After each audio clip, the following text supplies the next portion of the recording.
Thank you, Mr. Speaker. Mr. Speaker, twice the elected representatives of the British people have rejected the government's withdrawal agreement, and today we move on to consider alternatives. Now, I know the Secretary of State is conflicted on this matter, but I'd like to give him the opportunity to be clear with the people of Scotland. Will he still rule out a no-deal Brexit? And if the only way to achieve that is to revoke Article 50, will he support that? I don't accept the honourable gentleman's analysis. I don't support a no-deal Brexit, and I don't support revoking Article 50. Tommy Shepherd.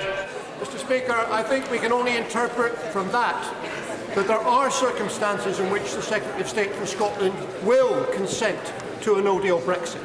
And in doing so, he stands against the views of the National Parliament of Scotland, of Scottish civil society, and of the overwhelming majority of the Scottish people. So isn't it time now to rename his post the Secretary of State against Scotland? Mr. Speaker, I'm sure that line sounded better in the mirror, but I think that clearly the honourable gentleman misconstrued my response. This House has made it very, very clear that it will not accept a no-deal Brexit.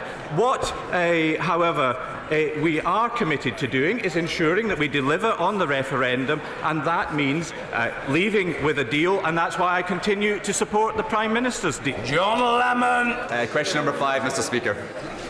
Mr. Speaker, at spring statement, the Minister announced up to £260 million for the Borderlands growth deal, taking the total investment to £345 million.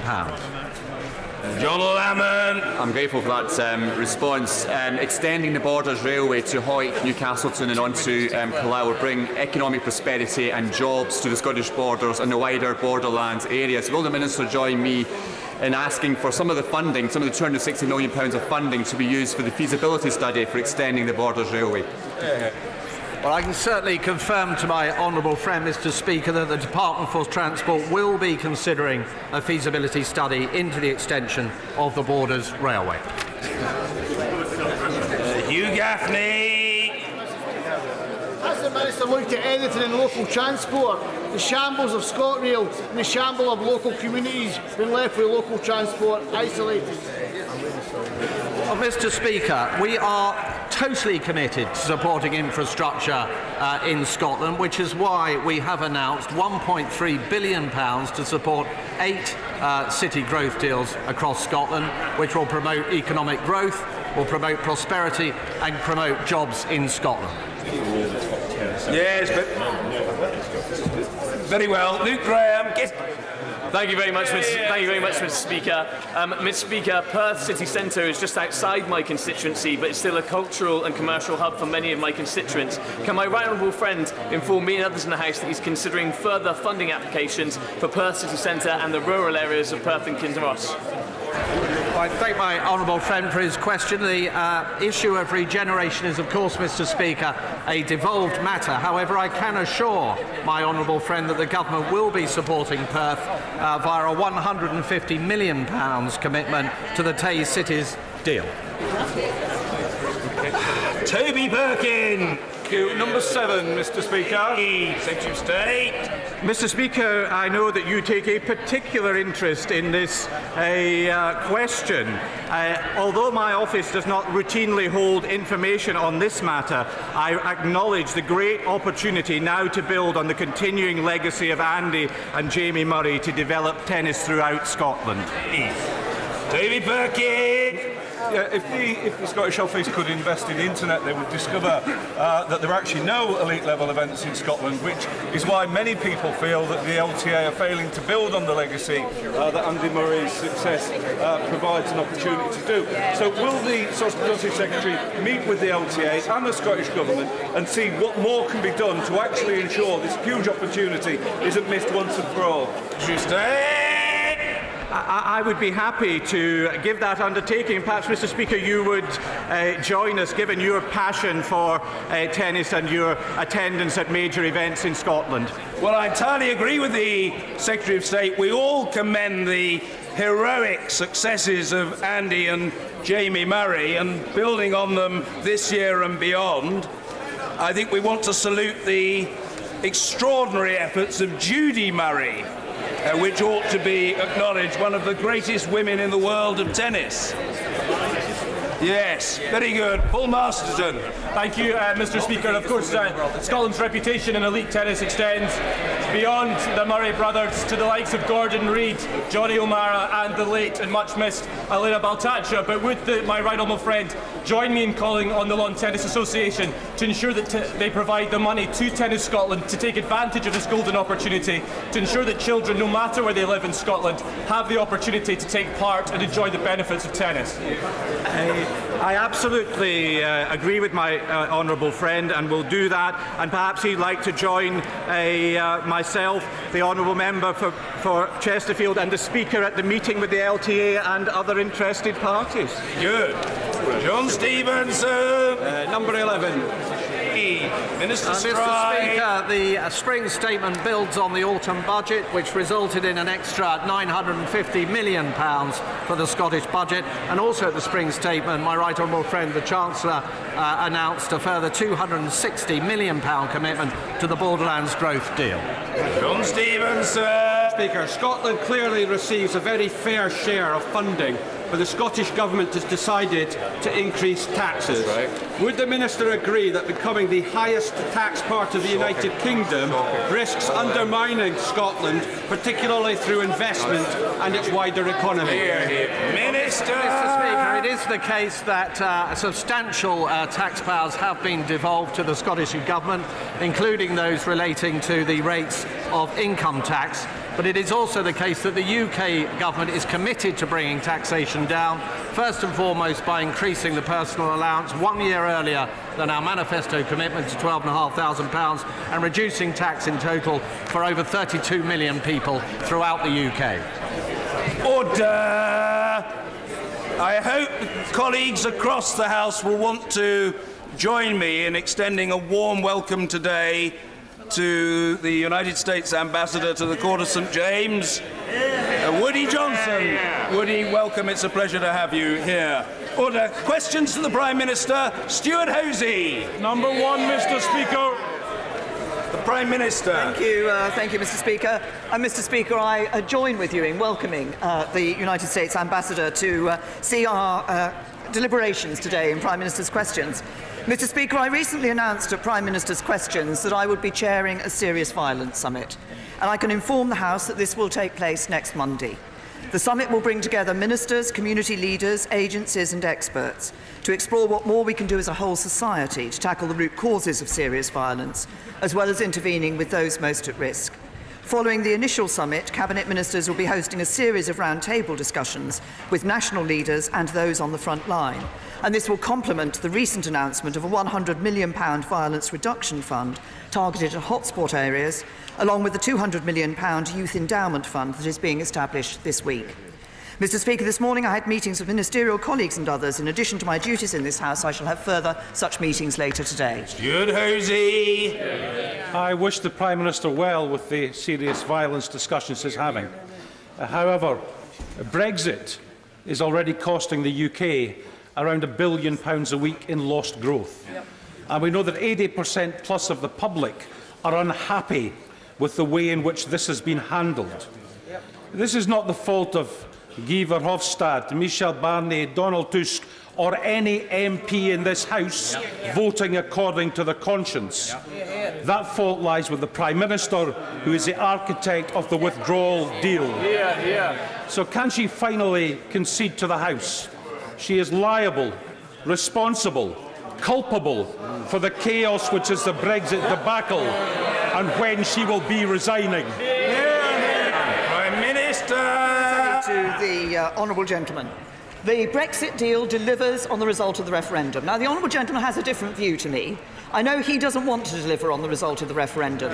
He wants to try and keep the United Kingdom in the European Union. 17.4 million people voted to take us out of the European Union, and that's what we're going to do. Andrew Bridgen. Thank you, Mr. Speaker. North West Leicestershire voted overwhelmingly to leave the European Union, and for the past 2 years, the Prime Minister has told my constituents on over 100 occasions that we'll be leaving on the 29th of March 2019 with or without a withdrawal agreement. At the last minute, she begs our EU masters for an extension to Article 50, delaying our departure. Does my right honourable friend realise that the good people of North West Leicestershire, they will forgive her for this? Mr. Speaker, they're good people, but they're not stupid people, and they will never trust the Prime Minister again. Can I say to Prime Minister that I hope that the message he will take back to his constituents is a very simple one, which is we can indeed guarantee delivering on Brexit. We can guarantee delivering on Brexit if this week he and others in this House support the deal. Thank you, Mr. Speaker. This chaotic and incompetent government has driven our country into chaos. You know the scale of the crisis, Mr. Speaker, when the TUC and the CBI are united in writing to the Prime Minister saying that a Plan B must be found to protect workers, the economy and the Irish border. My question on Monday went unanswered. So will the Prime Minister now say what is her Plan B? Prime Minister. Can I say to the right honourable gentleman, as he knows, we are continuing to work to ensure that we can deliver Brexit for the British people and guarantee that we deliver Brexit for the British people. We have a deal which cancels our EU membership fee, which stops the EU making our laws, which gives us our own immigration policy, ends the common agricultural policy for good, ends the common fisheries policy for good. Other options don't do that. Other options would lead to delay, to uncertainty and risk never delivering Brexit. Mr. Speaker, the only problem with the Prime Minister's answer is that her deal has been twice defeated in this House by, in one case, Mr. Speaker, the largest ever majority by which a government has lost a vote in our recorded parliamentary history. Reports today suggest that a former Conservative Prime Minister is telling Conservative MPs that pursuing a customs union with the EU is the best way of getting Brexit over the line. Does she agree with him, and will she be supporting any motions for a customs union this afternoon? Prime Minister. The right honourable gentleman, what we have negotiated, the government's deal negotiated with the European Union, delivers the benefits of a customs union while enabling us to have an independent free trade policy, to negotiate free trade agreements in our interests and not rely on Brussels to negotiate them for him. He used to stand up for independent trade policy. Now he wants a customs union. Now he wants to throw away the idea of an independent trade policy and leave Brussels negotiating for us. We want to negotiate our trade in our interests, in the interests of people across this country. She knows perfectly well that our policy is for a customs union in order to protect jobs, in order to protect society, and she will also know that the TUC and the CBI have called for a customs union as part of a deal. In fact, the letter wrote to all MPs yesterday saying a deal that delivers a customs union and strong alignment between the UK and the EU rules is the preferred outcome for the business community. So it's a bit strange when a Conservative Prime Minister says she doesn't want what the business community want. These are indeed strange times, Mr. Speaker. Can the Prime Minister say why she will not include a customs union in the options that will be discussed today? Prime Minister. Can I suggest to the right honourable gentleman that he doesn't just read the question that he thought of previously, but actually listens to the answer that I gave to his previous question. And I will repeat it again, because the right honourable gentleman stood on a platform to be able to do trade deals, to have an independent trade policy and to deliver Brexit. His policy on customs union breaks the first promise. He's never explained why he wants to abandon an independent trade policy, and his policy on a second referendum breaks his second promise. Whatever happened to straight talking on his politics? Mr. Speaker, the Prime Minister doesn't seem to realise that she doesn't have a deal that's been supported by this House. and that our proposals for a customs union do give us alignment on workers' rights, consumer standards and environmental protections, and do not begin with a race to the bottom, which is what she and many on her front bench actually want. Earlier this week, Mr. Speaker, the Business Minister resigned from the government, saying the government's approach to Brexit was playing roulette with the lives and livelihoods of the vast majority of the people of this country. Why is she prepared to carry on risking jobs and industry in another attempt to yet again run down the clock and try to blackmail the MPs behind her into supporting a deal that's already been twice rejected? Prime Minister. I say to the right honourable gentleman, we have been negotiating in order to protect jobs. What he says about a race to the bottom is wrong. As he well knows, we have been working across this House.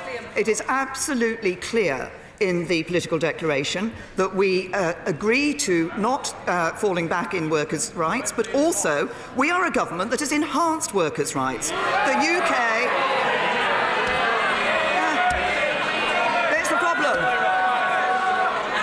The Labour Party can never stand it when they are told that Conservatives have stood up for workers, because that's what the Conservative Party does. We've enhanced workers' rights.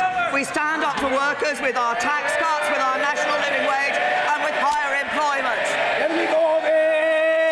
In a straight question to the Prime Minister, she was unable to guarantee what's called dynamic alignment with European standards, and she knows full well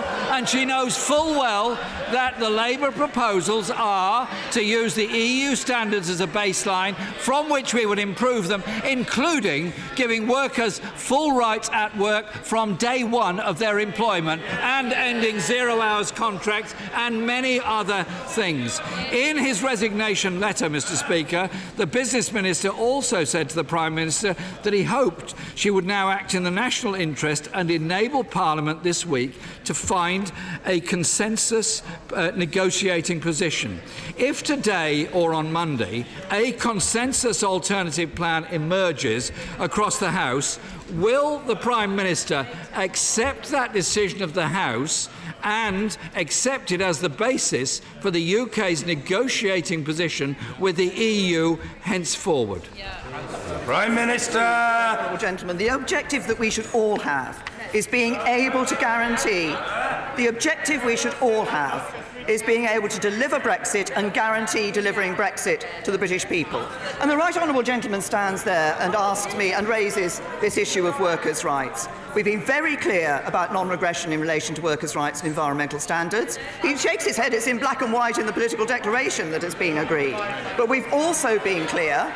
He ends his question, and I'm hearing the Shadow Trade Secretary is shouting from a sedentary position about the wishes about listening to Parliament. What we are going to do on workers' rights is say that actually no, we won't simply accept automatically what the European Union does. We will listen to Parliament and give Parliament a say in that. I thought he wanted Parliament to have a say in these things. That sounds awfully like a recipe for regression away from those standards and damaging workers' rights. Mr. Speaker, after the two largest defeats ever in parliamentary history, surely the Prime Minister should be listening to Parliament. She didn't answer my question about whether or not an agreement reached in this House would become the negotiating position of the government. I think the House, and perhaps more importantly, the whole country, deserves to know the answer to that question. Mr. Speaker, this country is on hold while the government is in complete paralysis. The vital issues facing our country, from the devastation of public services to homelessness to knife crime, have been neglected. The Prime Minister is failing to deliver Brexit because she can't build a consensus, is unable to compromise and unable to reunite the country. Instead, she's stoking further divisions. She is unable to resolve the central issues facing Britain today, and she is frankly unable to govern. The Prime Minister faces, Mr. Speaker, a very clear choice. The one endorsed by the country and many of her own party: either listen and change course or go. Which is it to be? Prime Minister. Can I just say the right honourable gentleman raises the question of the indicative votes tonight. I actually answered that question in this House earlier this week, but he might want to talk to his shadow Brexit secretary, who's made clear that actually the Labour Party won't commit to supporting the result of any of the indicative votes tonight. And then he talks about what's happening in this country. Well, let's just look at what is going to be happening in this country next week. Nearly £1 billion extra for the police, £1.4 billion more available for local councils, £1.1 billion extra for our schools, another fuel duty freeze, another rise in national living wage, another tax cut. That's under the Conservatives. What would Labour give us? He wants to scrap Trident, he wants to pull out of NATO. Labour would give us capital flight, a run on the pound, a dropping living standards. The biggest threat to our standing in the world, to our defence and to our economy is sitting on the Labour front bench. Maggie through!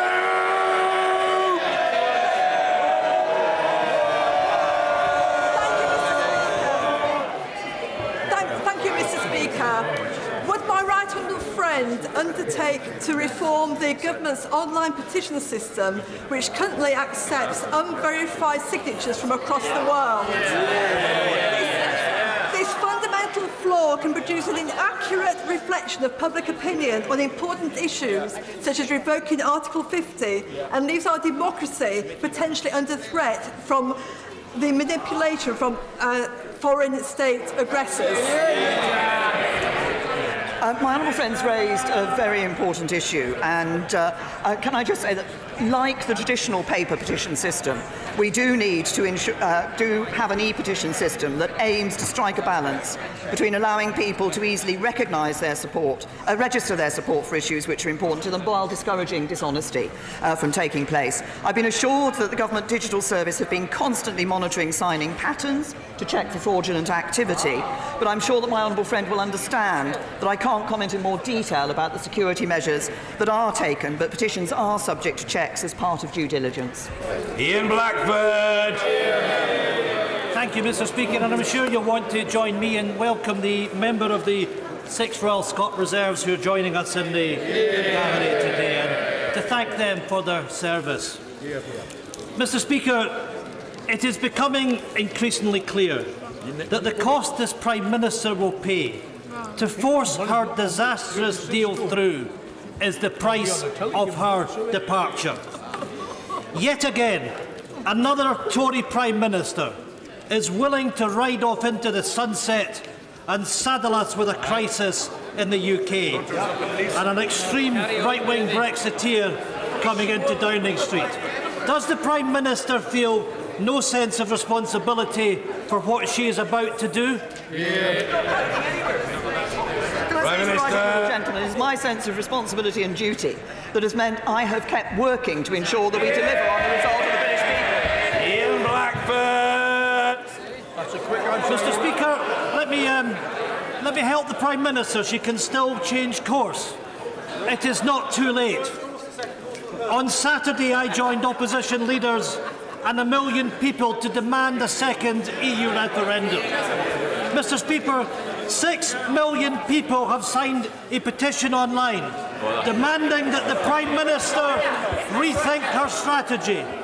And today, this House will give her a way out, a chance to prevent disaster. Will the Prime Minister finally respect the will of Parliament, or will she continue to allow Scotland and the rest of the United Kingdom to be held hostage by the extreme right wing of the Tory party and the DUP? Prime Minister. I'm interested that the right honourable gentleman joined the march for a second referendum. Last week his policy was revoking Article 50. Now his policy is having a second referendum. But let's just look at what the government is doing. What the government is doing is delivering on the vote that took place in the 2016 referendum. What the right honourable gentleman wants to do is to stay in the EU. And what would that mean?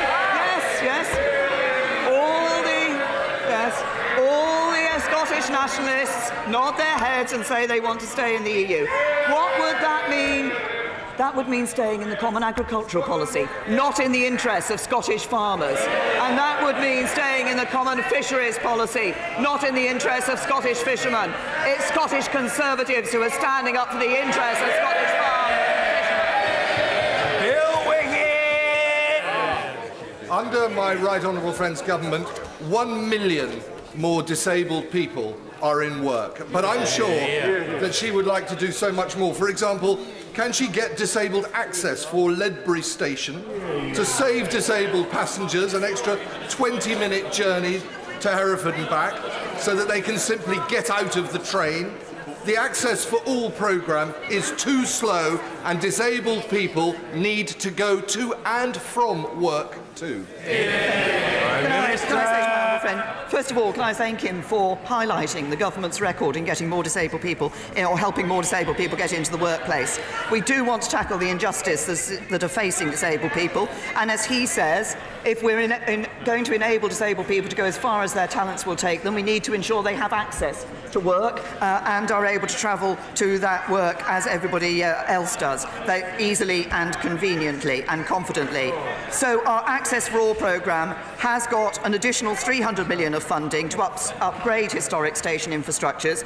I understand Ledbury Station is being considered for part of that funding, and we expect to make an announcement shortly. Chris Elmore! Violent crime has risen by 19%. Robberies have risen by 17%, and we've all seen the devastating and tragic impact of the increases on knife crime in our communities.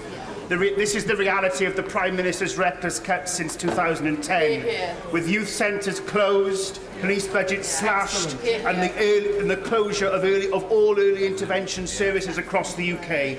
Can I plead and beg with the Prime Minister to understand that we need more real investment before any more lives are lost? Prime Minister! I know that South Wales Police are actually getting an increase in their budget in 2019-20, over 2018. And I would simply say to the honourable gentleman that we have protected police funding since 2015, in direct contrast to a Labour Party that suggested that police funding should be cut by 10%. Jack Lepresti! Thank you, Mr. Speaker. Now, when I've asked on previous occasions why we cannot stop this ongoing politically motivated witch hunt of our Northern Ireland veterans, the answer has always been that we cannot interfere with the judicial process. But surely the Good Friday Agreement was entirely predicated on interfering with the judicial process, letting convicted terrorists out of prison, royal pardons, providing letters of comfort to terrorists on the run. Now, Mr. Speaker, I have a son who serves in the Royal Artillery. Gunner Michael Lepresti, the fourth member of its family generation to do so. So can my right honourable friend assure him or reassure him that when he goes on an operational tour, which he's very keen to do so, that if something goes wrong, officers lose control of the situation, terrible mistakes are made, that in 50 years' time he won't be dragged out of bed at 6 in the morning, taken to a police station, questioned and then charged with murder? Minister! First of all, can I say to my honourable friend, can I congratulate Gunner Lepresti and commend him for his service that he is giving to our country. We have been clear in looking at the issue of Northern Ireland and the legacy in Northern Ireland that the current system is not working well for anyone. And on that specific, we recognise around 3,500 people were killed in the Troubles, the vast majority murdered by terrorists.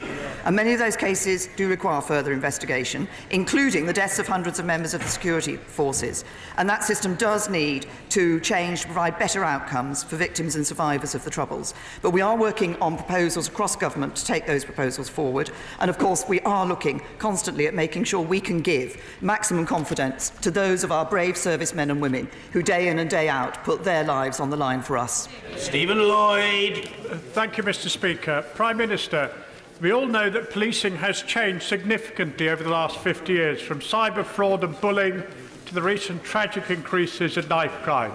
And on the way, the public have lost trust in politicians when it comes to policing.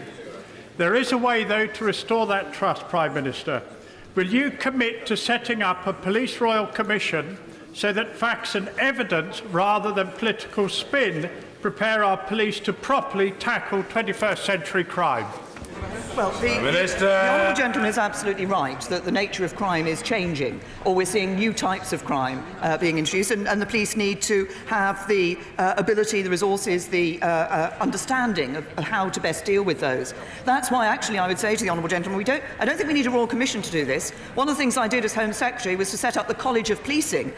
One of the points of the College of Policing is to ensure that it is identifying new types of crime, it is identifying how best to deal with all types of crime, so that we have the confidence that our police are using the best tools available to them. Anne-Marie Trevelyan. Thank you, Mr. Speaker.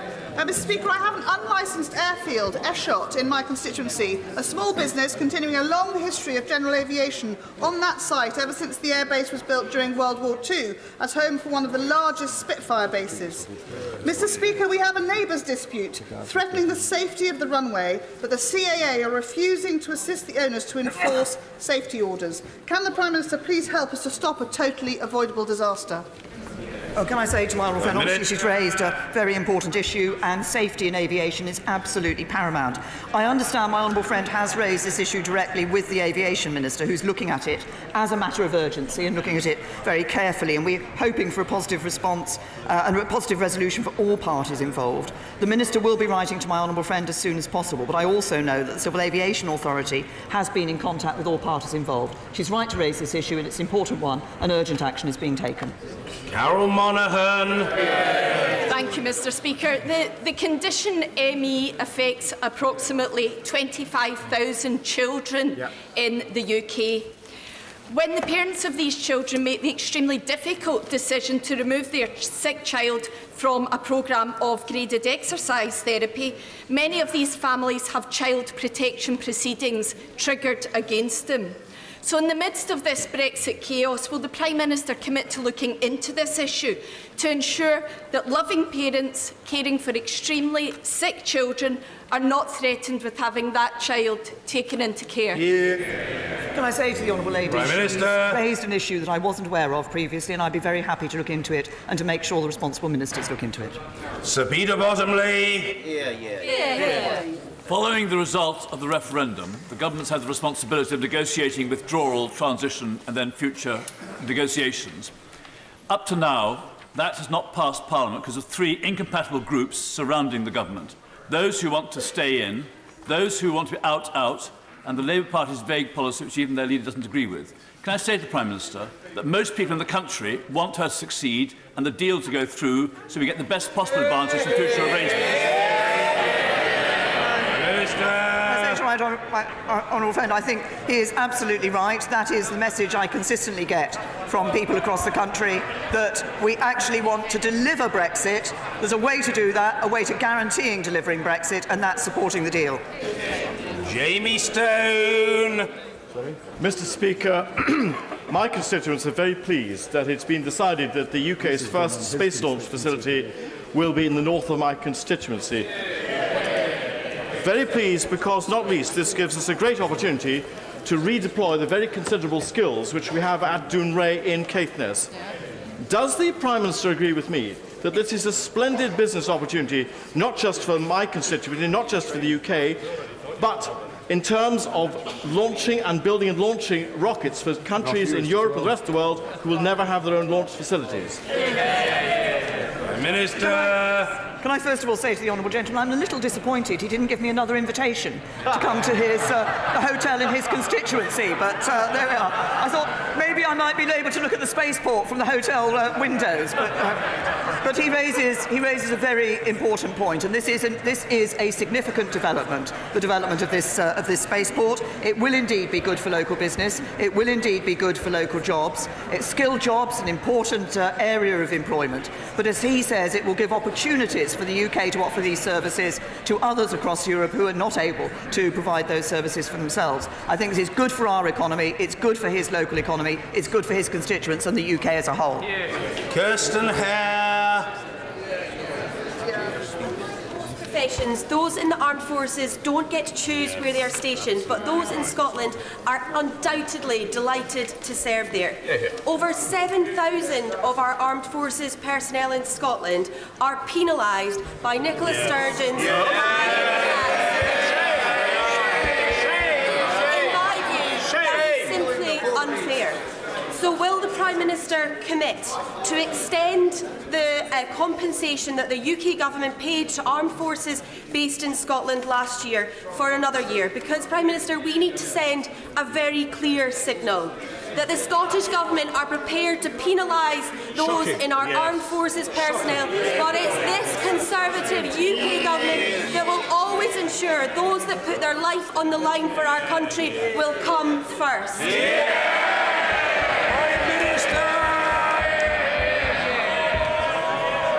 Thank you, Mr. Speaker. Can I first of all say that I would like to pay tribute particularly to everyone stationed at RM Condor in my honourable friend's constituency. She is absolutely right about those brave men and women across our armed forces who put their lives on the line for us. And she is also right that what has happened with the SNP's tax hike, both this year and next year, is it unfairly hits a majority of our brave and loyal service personnel based in Scotland. This leaves thousands of them out of pocket, and this is wrong. So we will therefore again be providing financial mitigation payments to those negatively impacted for the tax year 2019-20 by these Scottish income tax hikes, and by that Scottish income tax being higher than the UK, and a single financial mitigation payment will be made retrospectively in 2020. The Scottish Government may ignore our armed forces. We stand by them. Diana Johnson! Mr. Speaker, no matter what happens with Brexit, I'm sure we can all agree that we need a new industrial renaissance in the north.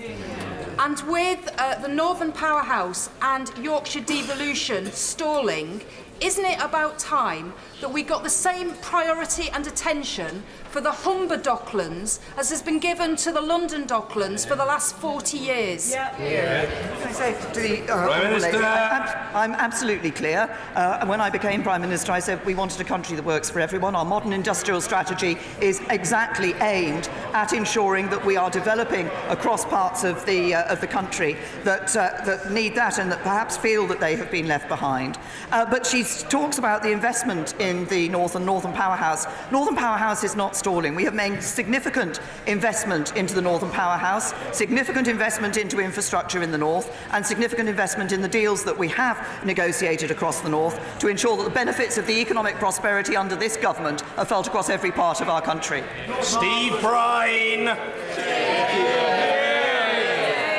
Thank you very much, Mr. Speaker. A very large number of my constituents, Prime Minister, voted Remain in 2016. Many voted Leave and some weren't old enough to take part. They all have a view. What I think they and their MP overwhelmingly want now is a clear desire to leave the EU with a deal, so we exit the EU in a safe way that protects our economy and their jobs and just lets us move on. In the long term, we want a deep and special relationship with the European Union, while embracing the opportunities of the 168 countries who are not part of it. So just so I'm clear, and just between us if she likes, before I vote this evening, can the Prime Minister confirm that none of this is contrary to the manifesto that she and I stood on 2 years ago? Prime Minister! First of all, can I thank my honourable friend for the excellent work he did as a minister. He was an exemplary minister, and I'm sorry that he felt necessary to resign from the government. He's raised the issues of a deep and special partnership with the European Union. We do indeed want that. We also, as he said, want to embrace the opportunities of the 168 countries who are not part of it with an independent trade policy. And that is precisely what is delivered by the deal which the government has negotiated with the European Union. And we can guarantee what he asks about, which is to leave the European Union, to do it with a deal, to do it in a safe way, by ensuring that the deal is supported and we leave the European Union as set out by the EU Council on the 22nd of May.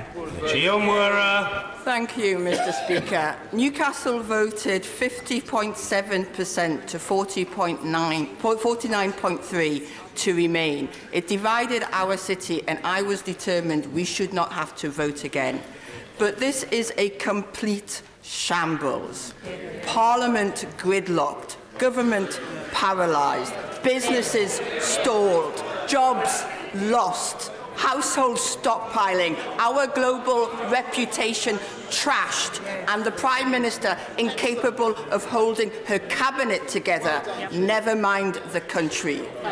Will she not consider the possibility that she is making a terrible mistake? If the Honourable Lady wants to ensure that we are able to deliver on the overall vote of the referendum, to do that in a way that protects jobs, that protects our union and protects our security, and to do that in a way that is orderly, that guarantees Brexit for the British people. She said she didn't want a second referendum. If we are going to guarantee Brexit, and I suggest to the Honourable Lady that she gets behind the deal, and then we can guarantee that Brexit. Sir William Cash. Two days ago, I asked the Prime Minister if, as absolutely required under the Ministerial Code and the Cabinet Manual, she sought the Attorney-General's advice relating to her authorisation of the extension of the exit date, and would she publish this advice. She refused to answer. Distinguished lawyers and former judges are convinced that a so-called international agreement is unlawful. I sent her a letter about this yesterday. The Joint Committee on Statutory Instruments has not yet considered the regulations at all. The motion to approve the regulations come before the House this evening. The European Scrutiny Committee and the Joint Committee will need to see the advice of the Attorney-General before the end of today, when the motion is going to be received by the House. Will she produce the advice of the Attorney-General? Where is it? And will she withdraw the motion this evening? Prime Minister! Can I say to my honourable friend, it is a matter of international law that the date of the UK's exit has been changed. The purpose of the SI this evening is to reflect that change in domestic law. Should the SI not pass, there would be severe uncertainty for citizens and businesses. There would be contradictory provisions between EU rules and UK rules, but it would be clear that the date of our exit had changed. The House of Commons voted to seek an extension to Article 50. An agreement was reached with the European Union Council in relation to that. He's raised the question of commencement order with me previously. The commencement order is due to come into place on the date that we leave the European Union. Now, my honourable friend, I know, wants to leave the European Union, and we can, of course, leave the European Union if, I dare suggest to my honourable friend, he cares to back the deal that we can guarantee leaving. Afzal Khan. Thank you, Mr. Speaker. This weekend, The Guardian reported that 15 Tory councillors who were suspended for Islamophobia or racism had been quietly reinstated. The Conservative Party has so far failed to quell fears that they are in denial about Islamophobia. Since I asked the Prime Minister about this in June 2018, there has been no concrete action. Will the Prime Minister instruct her party chairman to respond to the 3 letters I've sent him on this subject? And when will the Tory party adopt the APPG British Muslims definition of Islamophobia, as the Labour Party, the Lib Dems, Plaid Cymru, the Mayor of London and councils across the country have done? Prime Minister. The honourable gentleman, that the Conservative Party has a complaints process which deals with complaints of Islamophobia and complaints of any other sort against councillors or other members of the party. It is absolutely clear that discrimination or abuse of any kind is wrong. We take action against where there are cases of discrimination or abuse. He says we haven't acted since, I think, 2018 when he raised this issue. We have acted on cases that any allegations that are brought before the party chairman takes this very seriously, and we will continue to do so. That's not true. John Barron. Most of us want a good deal, prefer a good deal to no deal at all. But may I urge the Prime Minister to ignore the dire forecast should we leave on WTO terms. It is these same people who predicted doom and gloom in 2016 if we voted to leave. Since then, we've had record low unemployment, record high investment and record manufacturing output. They were wrong then, they're wrong now, and by doing so, we could be leaving as per the legal default position of Article 50, which is without a deal. Prime Minister.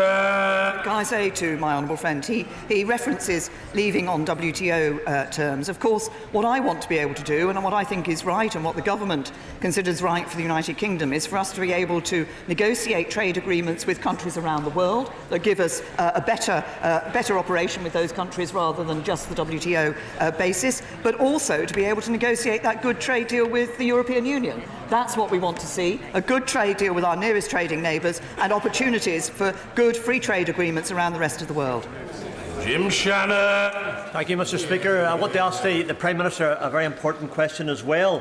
With 1,152 people living with dementia in my constituency of Strangford alone, and with the cost of society across the whole of the United Kingdom, of Great Britain and Northern Ireland to be £30 billion by the year 2021, what commitment can the Prime Minister give to increase dementia research into new avenues of discovery that could potentially lead to a cure or treatment?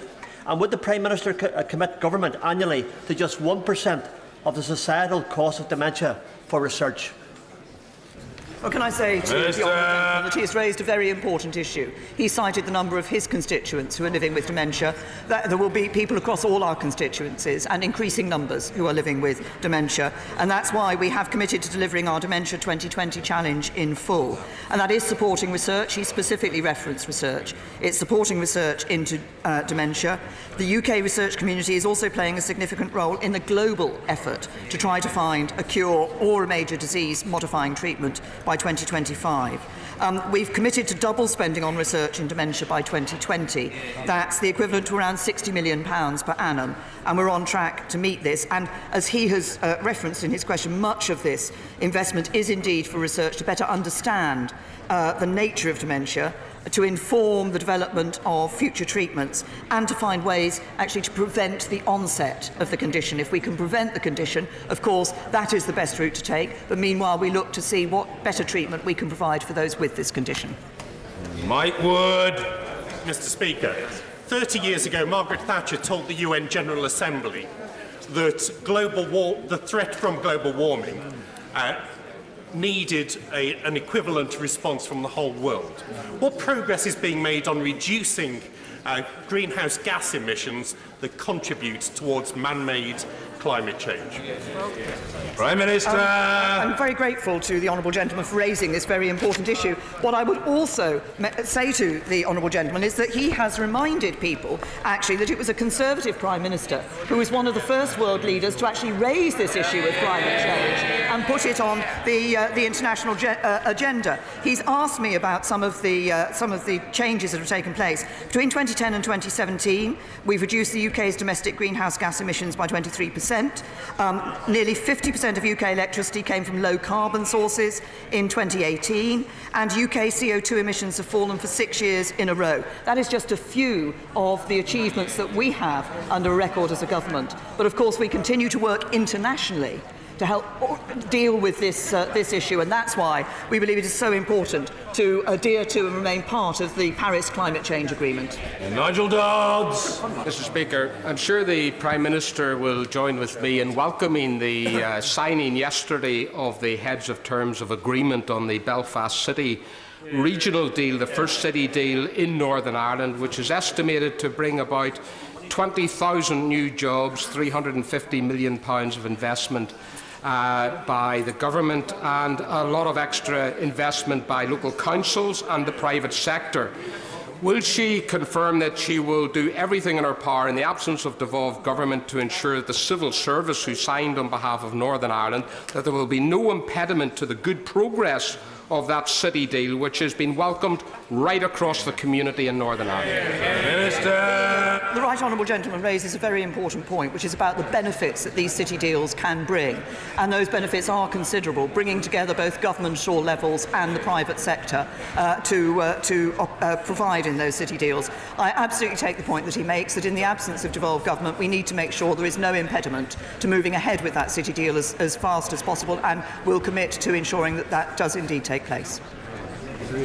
Andrew Slew. The Prime Minister knows of the huge improvements to the quality of clinical care brought about by the Getting It Right First Time programme authored by Professor Tim Briggs, who I brought to see her and indeed to see Gordon Brown as well. Given the importance our constituents place on a good service from their local GP practice, will the Prime Minister ensure that the general practice rollout of Getting It Right First Time is speeded up so that the excellent practice available in places like Worksop, Whitstable and Peterborough can be made available to all of our constituents? Prime Minister. Can I thank my honourable friend not only for his question but for actually bringing Professor Tim Briggs to see me. And when Professor Briggs came to see me, he did raise this issue of spreading this concept of getting it right first and spreading it beyond hospital consultants and into GP practices. My honourable friend is absolutely right. We should make sure that we do that. We want to make sure that the best practice, absolutely best practice, is adopted by GP practices across the whole country. That's for the benefits of all our constituents. Chris Bryant. Thank you, Mr. Speaker. Skin cancer is on the rise in the United Kingdom, and as many members know only too well, it can kill, though when detected very early or early enough, the NHS is able to perform absolute miracles, thank God. Isn't it time, though, in the UK in particular, that we had a major public health campaign now to persuade people to check out their body to see whether they've got any suspicious moles, to take those suspicious moles to the doctors, to avoid the sun in the midday heat, to cover their children with at least factor 30, and to make sure that we can save lives? Because if we get it right, if people are in doubt, they should check it out. And if they do, we can save lives. Prime Minister has raised a very important point, and he speaks on this issue from personal experience.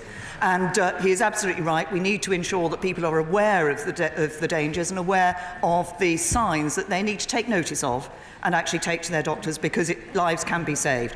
The Health Secretary has heard the passionate case which the Right Honourable Gentleman has made in relation to public health information on this, and I'm sure my Right Honourable friend will be happy to meet him to discuss this further. Osin Vickers. Thank you, Mr. Speaker. I hope that the American ambassador is enjoying his visit here today as much as he enjoyed his visit to North East Lincolnshire last Friday. When I was able to join him at Young Seafoods in Grimsby, when we enjoyed some of the finest seafood possible.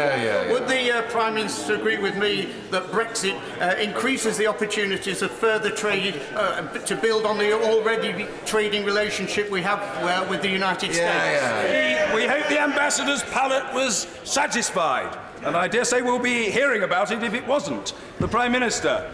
Thank you, Mr. Speaker. Can I assure my honourable friend, having recently visited North East Lincolnshire, that we all enjoy our visits to North East Lincolnshire and seeing the many opportunities that there are there across the economy. But of course, he's talked about seafood and fishing opportunities.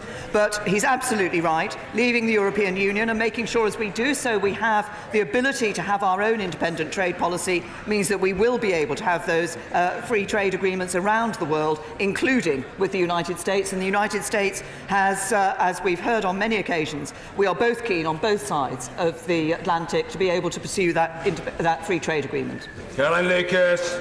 Thank you, Mr. Speaker. One of the many tragedies associated with this Brexit chaos is the huge distraction it is from other key priorities like the climate catastrophe. Just this week we learned that global climate emissions have hit their highest ever level, and in her answer to the gentleman opposite, she only gave half the story. The other half is that the UK is way off track to meet our long-term climate targets, and our consumption emissions are down just 4%. Will she support growing calls for a Green New Deal, a green transformation of our economy, creating hundreds of thousands of good quality jobs in constituencies up and down this country? Prime Minister. To the honourable lady, first of all, she should, I think, do more to welcome the action that this government has taken on this issue. Secondly, she will have noted that clean growth is one of the challenges that we have set in our modern industrial strategy. For a long time, people used to say that it wasn't possible to deal with climate change and environmental issues without damaging the economy. That is absolutely wrong. Actually, what we do in clean growth is a very good opportunity for us to take economic benefits. And when I visited North East Lincolnshire and went to Ørsted, I saw the work that they're doing in offshore wind fields, which is making a huge impact in relation to renewable renewable energy in the United Kingdom. And we stand, and I'm pleased that this government is looking to the opportunity of actually hosting COP26 here in the UK. Order.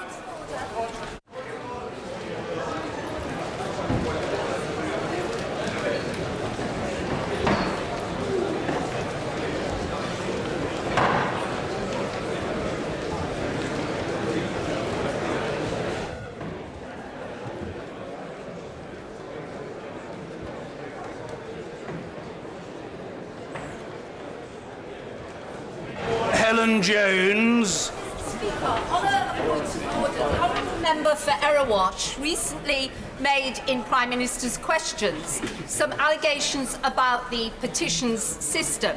Can I point out that the petition to revoke Article 50 had 96% of its signatures from the UK, and that the Government Digital Service has in place both automated and manual systems to detect bots and other fraudulent activity. And, Mr. Speaker, can you do anything to ensure that if members wish to undermine what is the most successful parliamentary petition system in the world, they do so on the basis of facts and find out those facts from the committee before they raise them in this chamber? Well, I'm very grateful to the honourable lady for her point of order. I don't think it is for me to advise on the identification of facts, which I imagine would be an extremely lengthy, possibly painful, and conceivably unproductive exercise. However, I don't treat the honourable lady's point with levity. I will not arbitrate between the honourable lady and the honourable member for Erewash, and no one would expect me to do so. What I would like to do, however, is to acknowledge the outstanding work of the Petitions Committee under the august and respected chairmanship of the honourable lady, and to emphasise that the staff who support the committee are staff who display exemplary professionalism. And I don't imagine, to be fair, that the honourable member for Erewash would cavil at that at all, and I don't think that was her point. But I want to put it on the record, they're dedicated, hard-working and extremely skilled staff discharging a public duty on behalf of Parliament in the public interest. Yes, of course, I will come to the honourable gentleman. Point of order, Vicky Ford.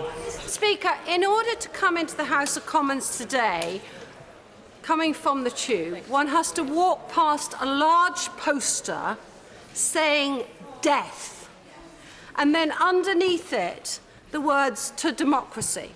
Now, it's not clear how those protesters want to carry out their death wish, whether it's to democracy or to those of us who are elected as part of democracy, or to members of staff who work for us as democratically elected staff.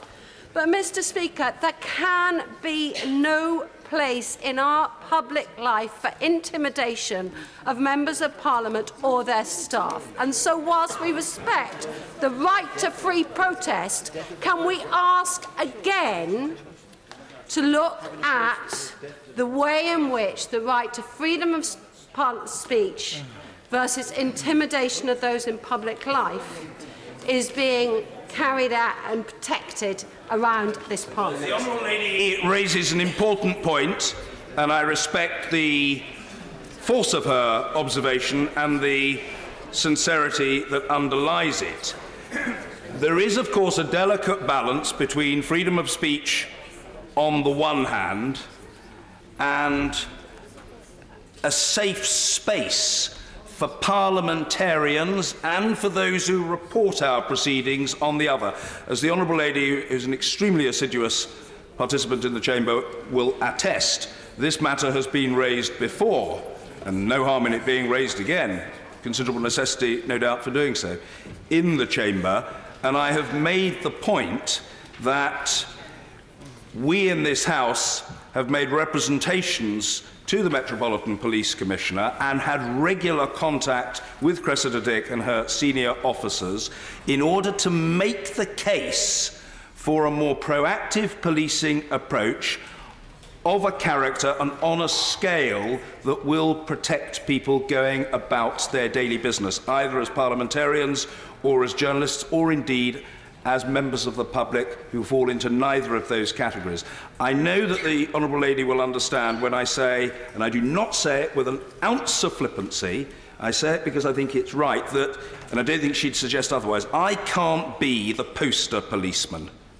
It's not for me to police posters. It's not for any Member of Parliament to police posters. And I accept that there is an ambiguity about the poster to which she has just referred, but I can acknowledge that it may be regarded by some as intimidating.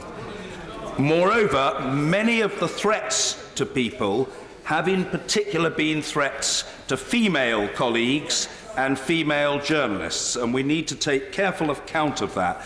I will relay the Honourable Lady's remarks to Eric Hepburn, the Parliamentary Security Director, and as necessary, we'll have further discussions with the police. So that's that specific. I will come to the honourable gentleman, but I did promise the honourable member for Shipley, and it would seem unkind to deny him a moment longer. Point of order, Mr. Philip Davis. I'm very grateful, Mr. Speaker. Recently, the Shadow Secretary of State for Transport, who was in his place, came and made a very welcome visit to the Shipley constituency. Unfortunately, he didn't have the courtesy to let me know that he was coming beforehand. This follows hot on the heels, Mr. Speaker, of the Shadow Chancellor coming to visit the Shipley constituency, who also didn't have the courtesy to tell me that he was coming to visit my constituency either. Now don't get me wrong, Mr. Speaker, they're very welcome to visit the Shipley constituency, and anything that draws attention to the fact that my Labour opponent is a hardcore Corbynista who will be a loyalist to a Marxist government in her ideal world is very much to be welcome, and hopefully next time they'll bring Owen Jones and Eddie Izzard with them as well. But would you not agree, Mr. Speaker, that they should at least have the courtesy to let me know before they're actually planning on making a political visit to my constituency? Yes, I quite understand members' desire to visit the constituency of the honourable gentleman. I say that not merely in the abstract, but on the strength of my very agreeable personal experience. As the honourable gentleman knows, I visited his constituency with him to speak to school students some time ago, and I positively salivated over the experience. And so I can quite understand why others would want to visit Shipley, but no, members should do each other the courtesy of prior notification. This is a matter now regularly being raised by members on both sides of the House, and I hope there will not be further recurrences of discourtesy. Yes, very well. Point of order, Anna Soubry. Thank you, Mr. Speaker. Can I further to the point of order raised by the Honourable Lady for Chelmsford, and I see that the Honourable gentleman for Cardiff and South Penarth has wanted to raise it, and I suspect it will be the same. We have both, as you know, Mr. Speaker, following an incident last week with the Honourable Lady, we have had further incidents outside that entrance to the tube station. And it's not simply posters, though that is bad enough. It is members of our staff being intimidated in an area that is now very much confined. Further to that, a member of the lobby told me that when she left this place at 11 o'clock on Monday night, she went past people who were injecting Class A drugs. There was then an incident outside the entrance itself where the gates are into the tube station. In short, Mr. Speaker, a number of us have done exactly what you have asked to do. We have raised all of this with the senior police commander, with the gentleman that, I've forgotten his name, but with him directly. That's what the Honourable gentleman for Cardiff South and Penarth did in an email, because I was copied into it. Fine words, Mr. Speaker, no action. And it's not acceptable. What is happening outside that entrance into this place is a serious threat to the safety of everybody that uses that entrance. I think the fairest thing I can say to the Right Honourable Lady, whose extremely alarming personal experience lends weight to her observation, is that I might perhaps usefully convene a meeting with our advisers to be attended by those members who are airing their concerns today. I think that's the fairest thing I can say. The Leader of the House herself may wish to attend that meeting. I obviously can't resolve the issue here and now, but so that we're all in one room and preferably at the end of the conversation in the same place, what better way but to have a meeting sooner rather than later. I hope she will accept that I can't pursue it further now, but I hope that that is a constructive approach. And I'm not sure how much further there is, but No. Cardiff South and Penarth. Mr. Stephen Doughty, point of order. Speaker, it was just to confirm to you that I, in fact, spoke directly to the Metropolitan Police Commissioner yesterday after she appeared at the Home Affairs Committee and raised these concerns directly with her. But it is, unfortunately, not being dealt with to satisfaction. We've raised it now with the Home Secretary as well and with parliamentary security officials. It is staff that's being threatened. It is members that are being threatened. But can I add, Mr. Speaker, that the behaviour of some individuals, particularly on social media, with sexist, misogynistic, homophobic, anti-Semitic, Islamophobic language directed at members of Parliament because of the ways that they vote and the opinions they hold has to be dealt with, and there is a huge responsibility on the social media companies to take action on this as well. It's not just posters and it's not just the physical threats of intimidation. I accept that the abuse is wider and must be addressed. Indeed, I do, and I thank the honourable gentleman for saying what he said. A point of order, Angela Regal. Mr. Speaker, and I ask this question to seek your guidance because what I'm going to refer to, I think, is novel, a novel thing. But it's become clear that the government has been buying paid Facebook ads to send out to all of our constituents, presumably, the Prime Minister's views, putting herself on the side of the people and setting the people against MPs. Now, clearly Facebook hasn't been available as a way to do this until recently. But what we have here now is government money being spent so that the executive can actually say controversial and potentially dangerous things about the legislature. Can you, Mr. Speaker, give me any guidance on how we might pursue this? Because it seems to me a very alarming new trend. What I'm saying to the Right Honourable Lady is that if she were to have an allegation of contempt to make, that would have to be made in writing to me. More widely, and I'm not insensitive to her concern, I think I would need to look at the specifics, and rather than shoot from the hip now and offer a response which may be ill-informed and unsatisfactory, I would rather offer a response that is well-informed and satisfactory. The route to that might be an exchange between us in writing, and I look forward to the receipt of her letter. Yes, indeed. I'll come to the honourable gentleman, of course. Point of order, Marshal de Cordova. Yeah. Thank you, Mr. Speaker. Mr. Speaker, 2 weeks ago, the Minister for Health, Work and Disability resigned. To date, the Prime Minister has yet to appoint a new minister to this post. But given the strategic importance and the utter chaos within the Department for Work and Pensions, there are currently 7 reviews into disabled people being wrongly denied social security and an assessment framework for employment and support allowance and PIP in utter crisis, Mr. Speaker. Mr. Speaker, these are important issues, and I'd like to seek your guidance as to how I can go about in being able to hold this government and the DWP to account. The answer is by persistence. Persist, persist, persist. Pose questions. Press the case. Push, I say to the honourable lady, the point of view that you wish to express. This is a very, very serious matter, and I wouldn't dream of treating it otherwise. The honourable lady is speaking up, as indeed the Minister responsible for these matters would be expected to speak up for the interests of disabled people. However, I hope she will not take it amiss if I say I have a considerable number of matters on my plate.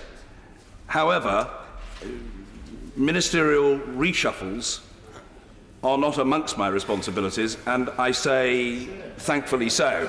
And I rather think the House would echo me in saying, thankfully, those are not a matter for the Speaker.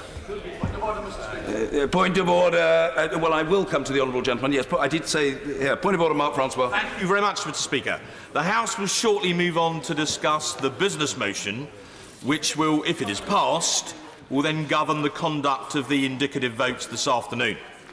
The business motion says, Mr. Speaker, members may record their votes on each question under arrangements made by you, sir. So can I take it that at some point, fairly soon, you will explain to the House what those arrangements are and how it will work? And can I just ask you specifically, can you just scotch a rumour that was circulating this morning, but is probably inaccurate, that there will be some kind of secret ballot and that constituents will not know how their MPs have voted? So could you explain how, because it won't presumably be in Hansard, constituents will be able to tell how each of their members of Parliament has voted specifically on each of the motions that you select?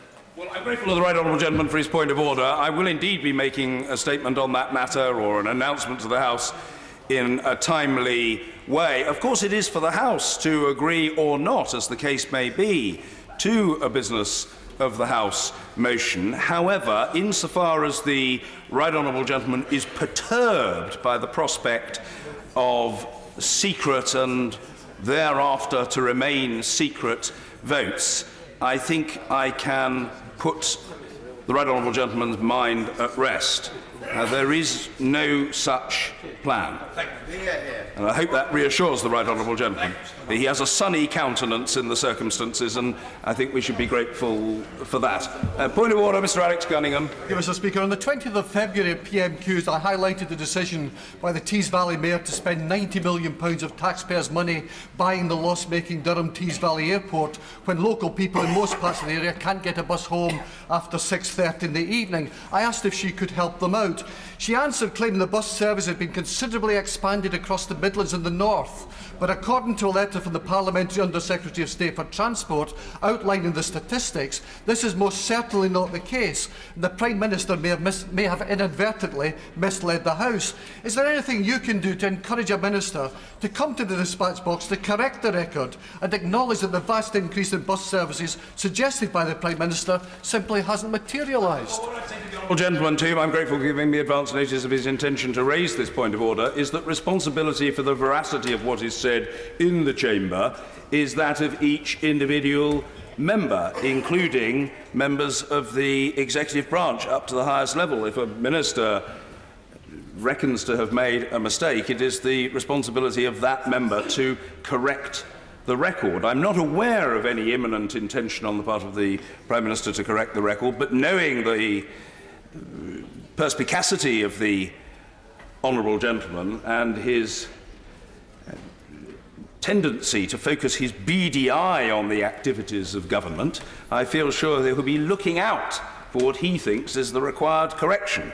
Whether he will look out to his advantage or whether he will be disappointed remains to be seen. I will come lastly to the honourable gentleman, but point of order, Mr. Peter Bone. Grateful, Mr. Speaker, and this point of order about the future business today, and I seek your guidance, which is a genuine point of order, though it may not seem, it may seem trivial to other people. We are, I think, in unique circumstances, and it's the first time that a business on a House motion, in my time here, will not be moved by whoever's the leader of the House at the dispatch box. I understand the Right Honourable Member for West Dorset will move the business statement. The only way he was allowed to move that, be in that position, was the fact that he had hundreds of votes from opposition benches and 30 from these benches. Now, I'm sitting on Her Majesty's government's benches, and I support Her Majesty's government, well, at least most of the time. But there is a serious point here, sir. And if I can I was rather enjoying listening to the honourable gentleman for Wellingborough talking about his support for the government. And I thought that this was something about which I ought to learn more and be educated. The honourable gentleman. And the point is, I assume, sir, that the business of the House motion will not be moved from the dispatch box. I understand that point. But surely the Right Honourable Member for West Dorset should at least move it from those benches which put him in the place to do it. And that is a serious point, sir. Otherwise, do I have to move to those benches to speak against it? The honourable gentleman has raised his point with some force and insistence. However, the right honourable gentleman, the member for West Dorset, is just that. The right honourable gentleman, the member for West Dorset. That constituency is represented by the right honourable member who, for the vast bulk of his career, and we came into the House together, has voted with the government. In recent times, somewhat to his chagrin or even distress, he has felt unable to do so. However, he is making his case today as a constituency member of Parliament, and he sits on the government benches. If he were to perambulate to the other side, it would be regarded at the very least as deuced odd. Point of order, Mr. Daniel Zeichner. Speaker, further to my honourable friend for Stockton North's point of order earlier about the suggestion from the Prime Minister that there were 10,000 new bus routes in the Midlands of the North. For those of us who follow transport issues, that was quite surprising.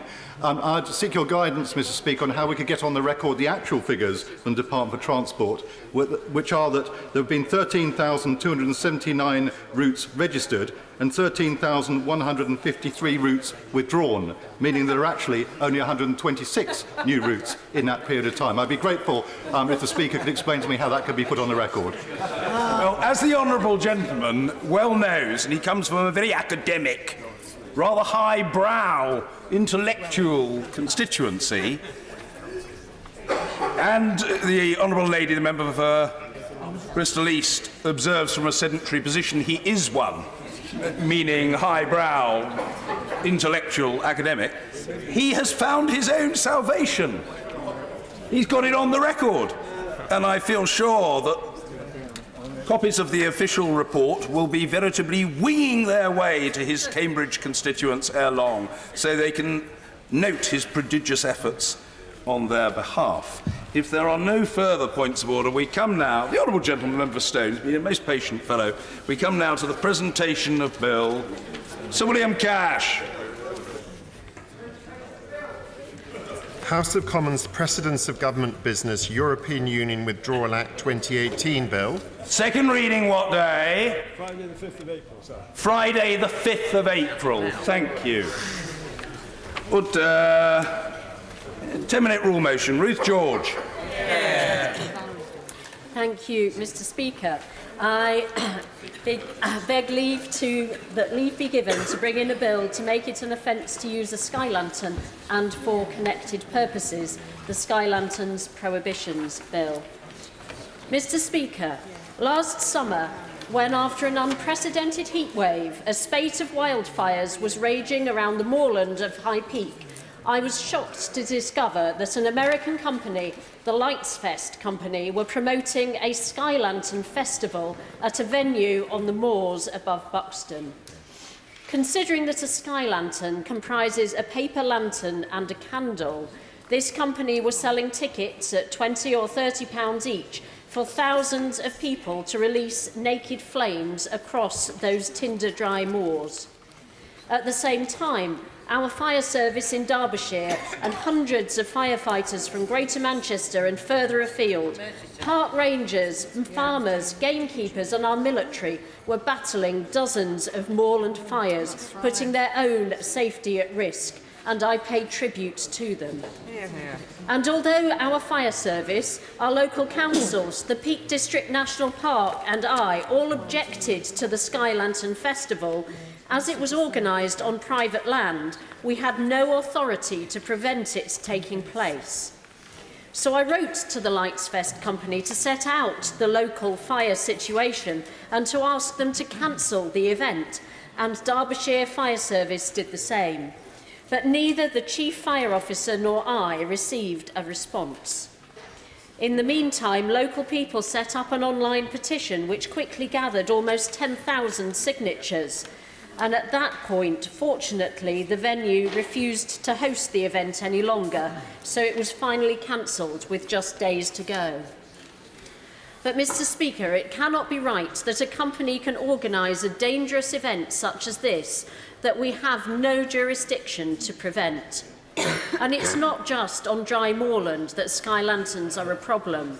They've caused significant fires in recent years, most notably at Smethwick in 2013, where over 200 firefighters tackled a fire in a tyre depot that lasted for 3 days, caused £6 million worth of damage and injured 16 firefighters, 3 of whom needed hospital treatment. But had it not been for CCTV capturing the sight of that sky lantern descending onto those tyres, we wouldn't have known that that was almost certainly the cause of the inferno. In 2013, following this incident, a report was produced by DEFRA and the Welsh Government, which concluded that the fire risk associated with the use of sky lanterns is significant. In theory, sky lanterns should remain airborne for as long as they are filled with hot air and should only fall back down when the flame goes out. However, in practice, this is not always the case, and therefore sky lanterns can be a significant fire hazard. A survey of fire and rescue services found there'd been 8 wildfires between 2008 and 2011 in Dorset caused by lanterns, and 1 in Northumberland which took 20 firefighters 4 hours to extinguish. The report also found there are risks to aviation, because when airborne, sky lanterns pose a possible safety risk due to possible ingestion into engines, and the Civil Aviation Authority said between 2011 and 2012 there were 48 incidents reported due to sky lanterns and helium balloons. They also pose a significant risk to the proper and effective operation of coastal rescue services, particularly red sky lanterns being mistaken for distress flares. The RSPCA and NFU are particularly concerned about the injuries to animals caused by sky lanterns, which can result in a long and painful death. And the RSPCA have reported numerous incidents, including a foal which had to be put to sleep after his legs were so badly injured from bolting through a fence, having been terrified by a lantern coming down, and a barn owl which died from having been entangled in a lantern frame. So the RSPCA have said that given our remit, the RSPCA's focus regarding sky lanterns is the damage they can do to an animal's welfare, yet a ban on their use would also have wider social benefits, chiefly enhancing community safety and reducing fire risk, whilst reducing potential problems faced by coastal rescue services and the aviation sector.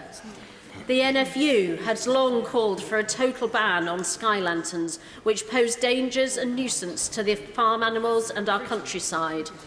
They're a danger to livestock. Animals panic when confronted with an unusual sight like a sky lantern. Poultry may smother together, leading to suffocation, and other animals may bolt, causing injury. The sky lanterns often leave behind sharp objects, such as the metal or bamboo fragment, which can injure livestock either by direct contact or through ingesting the debris. Sky lanterns also pose a significant risk to property, crops and livestock, and they're a littering nuisance, particularly where there's been a mass release, and causes a lot of debris for farmers to clear. For these reasons, the NFU wholeheartedly support a total ban on their use.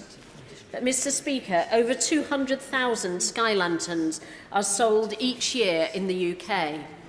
Following the Smethwick fire and the DEFRA report, an industry code of conduct said that sky lanterns should be of design and construction to ensure that they only fall back to the ground when the cell flame is extinguished, and that once the lantern has landed, any impact on animals or the environment is minimised.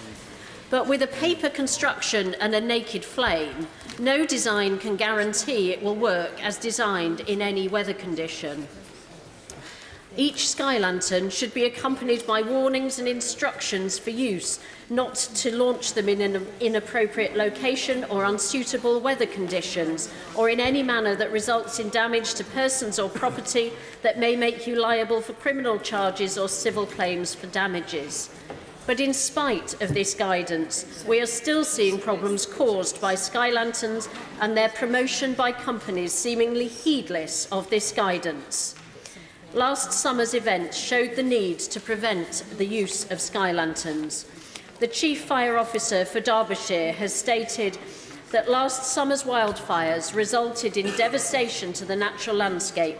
Resources from across the UK Fire and Rescue Service were deployed for several weeks tackling these fires at great cost to the UK taxpayer. As a Chief Fire Officer leading a service that's main aims are to protect our communities by preventing and responding to fires and other emergencies, he was surprised that appropriate legislation was not in place to prevent the reckless release of sky lanterns in the height of summer in the heart of the Peak District.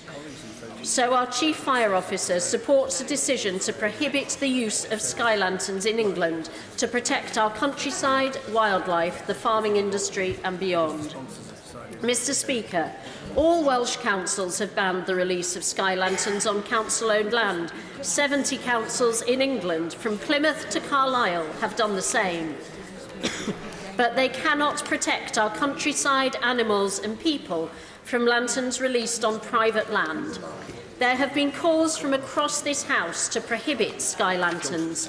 I hope that the advent of the Environment Bill will give the Government an opportunity to put into place this legislation that is sorely needed.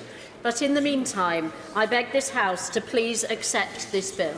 The question is that the honourable member have leave to bring in the bill.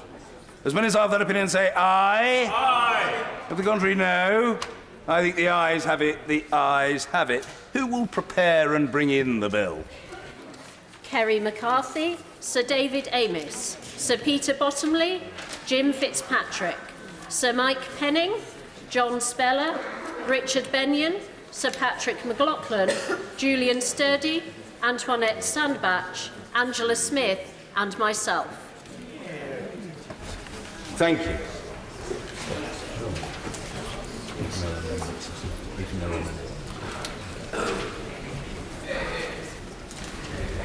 Ruth George.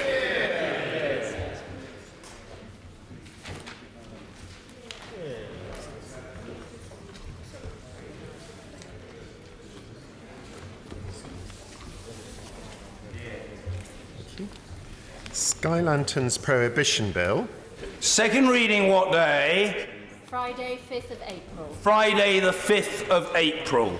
Thank you. Order. We now come to motion number 2 on business of the House. I inform the House that I've not selected any of the amendments. To move the motion, I call Sir Oliver Letwin. Thank you, Mr. Speaker.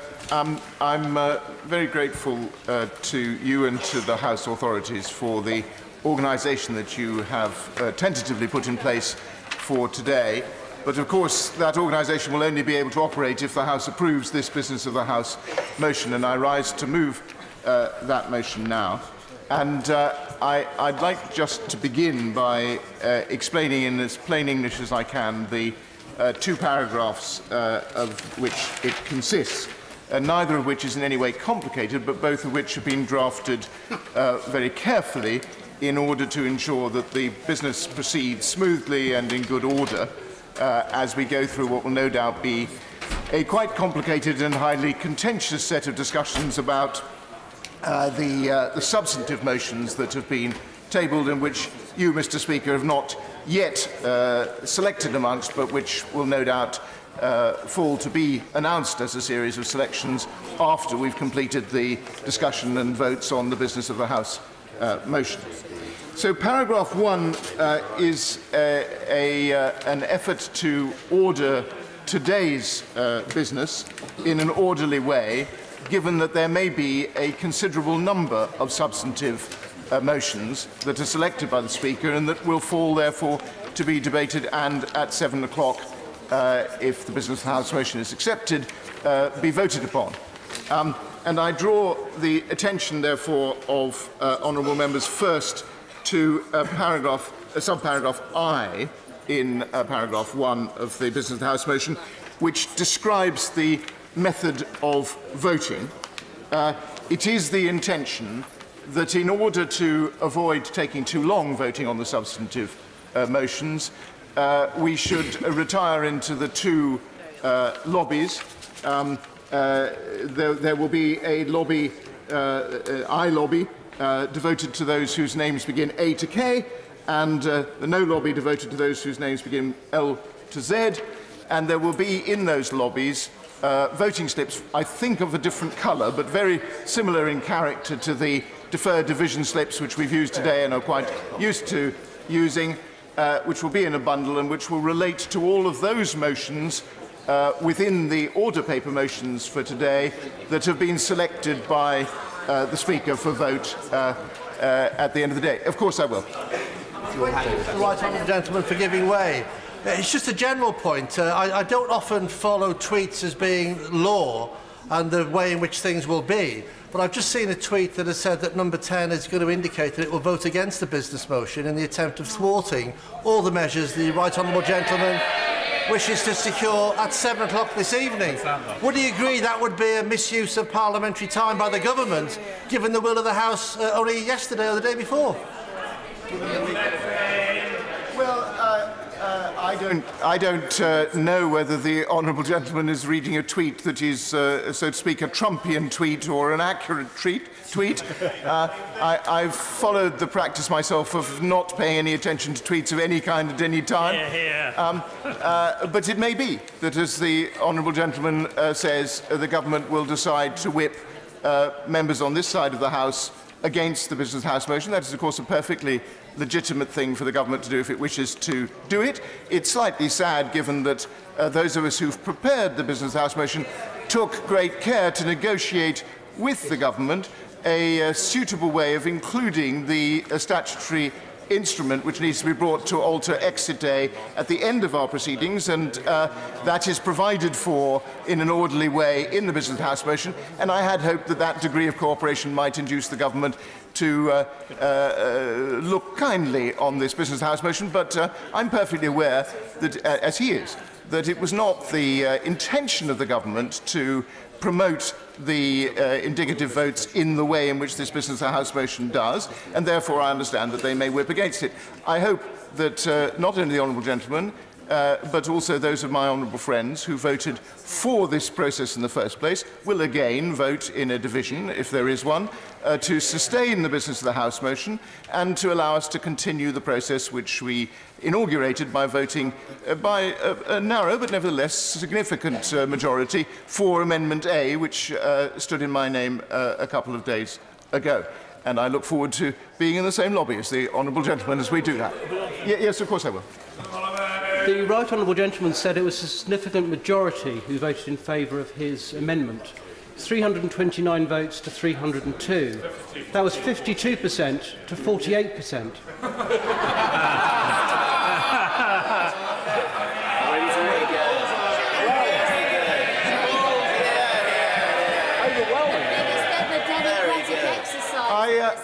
I have to say that I think the honourable gentleman's, my honourable friend's mathematics is perfect.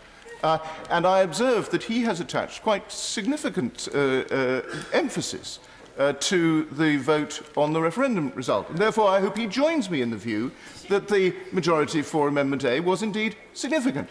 And I'd like to point out to him and some of my other honourable friends who share his general views on these matters, which I entirely respect, that I, unlike he, have voted consistently and will continue to vote consistently for the implementation of that referendum result through the means of the Prime Minister's deal and through a meaningful vote number 3, 4, 5 and to infinity. I shall go on voting for the Prime Minister's deal in order to fulfil the referendum mandate, and I profoundly hope that he might change his mind and join me in the lobbies to do so when it's necessary. Yes. For my right honourable friend to give way, thank you, Mr. Speaker. If there is movement towards MV3, meaningful vote 3, and there is some indication that there is, will he and his somewhat successful parliamentary insurgency work with the government to ensure that there is time, presumably early next week, if not this week, for a meaningful vote 3 to be back and presented to this House, either by way of a paving motion or directly? Thank you. My honourable friend asks an entirely reasonable question to which there is an absolutely definitive answer. There has been no insurgency here. No, I will in a moment, but I must answer this point first. It's more productive to answer one point at a time. Yeah. I'm absolutely clear that this is not an insurgency at all. It is an adjustment of the standing orders for today, and if this is agreed for Monday, it does not affect tomorrow, nor does it affect Friday should the government choose to make Friday a sitting day. And either tomorrow or Friday, and I personally would entirely welcome this, the government may, of course, bring forward meaningful vote 3, for which I shall vote. I hope my honourable friends will vote for it. And I give him a further piece of good news, of which he will be easily capable of verifying, which is that should meaningful vote 3 pass on Thursday or Friday, there would be no further need for the whole of this process. This process has come about as a result of the increasing concern that many of us have had across the House of Commons that we were heading not towards an approval of the Prime Minister's deal, but alas, towards a no-deal exit, which is something I pitted myself against for many months. And now, of course, I shall. To the right honourable gentleman, and I'm very much enjoying the Letwin People's Parliament already. It's got much to commend itself, shall I say, to the right honourable gentleman. And I'm sure he finds it as astonishing as I do that the government are intending to vote against this business motion, because surely he'll agree with me that there was nothing to stop them bringing forward an amendment to his motion today, and there was nothing to stop them bringing an alternative business motion to the House today. Indeed. I promised myself throughout this process that I would be honest with the House, and I can't honestly say that I'm astonished that the government is voting against it. I have to say, although I regret it, I somewhat suspected it might be the case, as I suspect, in fact, he did. But I do share his view that it's a pity that actually the government didn't do what would have remedied what the government described as a constitutional oddity by endorsing Amendment A, and indeed at the right moment by putting themselves on Amendment A as signatories. They would have, of course, immediately under the parliamentary convention that you, Mr. Speaker, supervise, they would have arrived at the top of the order and superseded any mere backbenchers, and it would have become a government a government amendment, and all the ordinary order of the proceedings of the House would have been restored. That would have been the natural way to go. Alas, the government decided not to do that, and I understand they had reasons for it. May I just answer this, and then, of course, I'll come. Turning to the subject my right honourable friend was on before, which is how we were going to be voting, can he say, or might the Chair be able to tell us, whether the voting papers will be available before we go into the lobby to avoid a great big crowd and the slowing down of the voting procedure? Well, I'm sure that Mr. Speaker will want to say something about this at a later stage, but I believe that the House authorities, who've been may I just say, extraordinarily assiduous in this and have done way beyond their mere duty, will not only have provided for the relevant pieces of paper to be in the lobby at an early, or lobbies at an early stage, but also will have provided very large numbers of copies of the order paper, so that members will be able very quickly to refer from the voting slips to the actual amendments, so that nobody's in any confusion about what they are voting for or what they are voting against. Of course. Right honourable member for giving way. The Speaker has ruled that no amendments will be taken, and obviously I wouldn't challenge the Speaker on that. But is not this today business motion different from what was agreed last week? Because now you are actually, the right honourable member is moving Monday as well, and the Amendment A in the name of my honourable member for Stoke has not been selected. The Speaker has not allowed these amendments. Surely now we're voting on something very different from what was agreed last week. The honourable lady is absolutely right that paragraph 2, which I haven't, of course, because of taking interventions, yet had time to talk about, does indeed book a slot for Monday.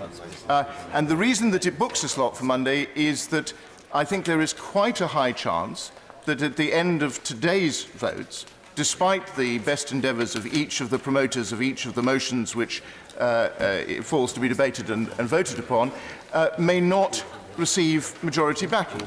And I said, if she will recall, during the, I don't know whether, maybe she wasn't present, but I said during the debate on Amendment A, very specifically, and it was a point echoed by many of her honourable friends in their remarks about Amendment A, that we all recognise that fact, that the first time round there would be very likely not to be a natural majority for one, I will in a moment, one proposition or another, and that therefore we should regard this as a process and not as a single point in time.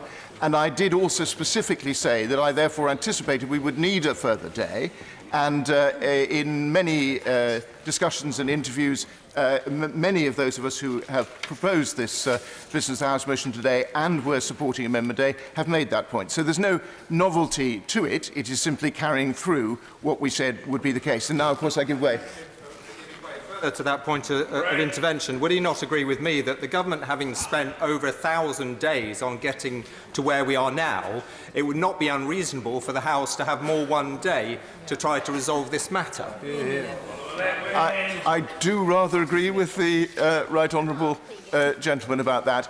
And I have to say, it isn't the main burden of what I want to say today, but I have to say I share what may be his regret, that actually about 2.5 years ago, the government didn't take steps to create a cross-party consensus on this matter. The Irish Taoiseach did exactly that, and I think put himself in a much stronger position as a result. And I hope that when all of this is over, and as I hope we have arrived at some sensible way of dealing with the whole Brexit issue, that the nation as a whole will learn that lesson, and that we will realise that when we have great national undertakings, it actually makes sense to try to get a cross-party consensus about how to take them forward. I give way to the honourable. I thank the honourable member for giving way. Further to the point that was raised by my friend from Vauxhall, what assurances can we have that the business of the House motion that we will be asked to support on Monday will not also include another paragraph 2 that seeks to book a third day for indicative votes and then a subsequent motion? I believe the honourable member for Grantham and Stamford referred to it as daisy chaining in a briefing he had a conversation with.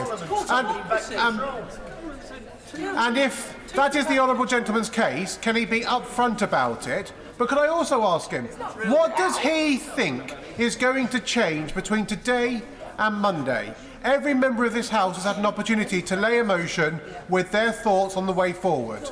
Every member of this House will have a chance to vote on an up and down straight vote, no knockout rounds.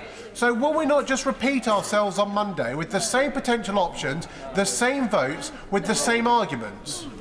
Well, I'm very delighted that the honourable gentleman, who's played an important part in these proceedings throughout, raises both of those points, because they're ones I wanted to come to anyway. Let me come to them in response to him rather than taking them later.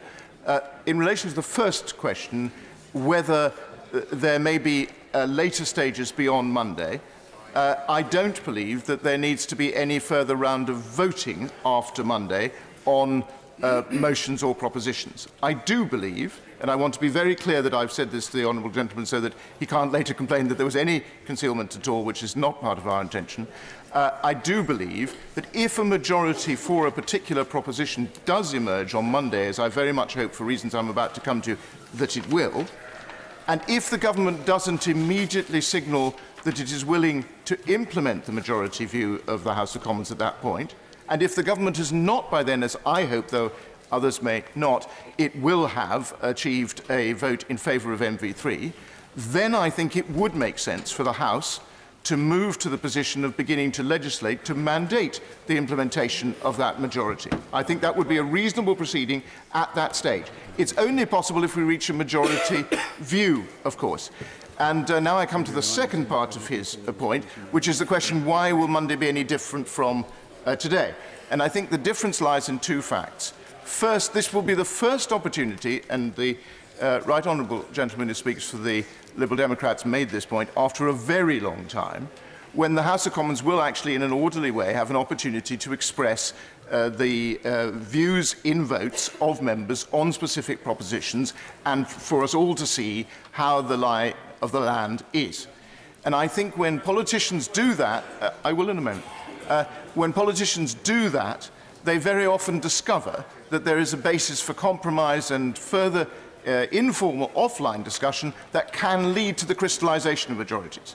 But in addition, it may be possible to structure the following Monday in a way that precipitates a majority, which it has not been the intention to do today. Today is purely indicative votes, and it's put today in a plain vanilla way, so everyone simply votes for all the things that they want to vote for and against all the things they want to vote against, and we will see what the numbers are. It's purely a first set of indications.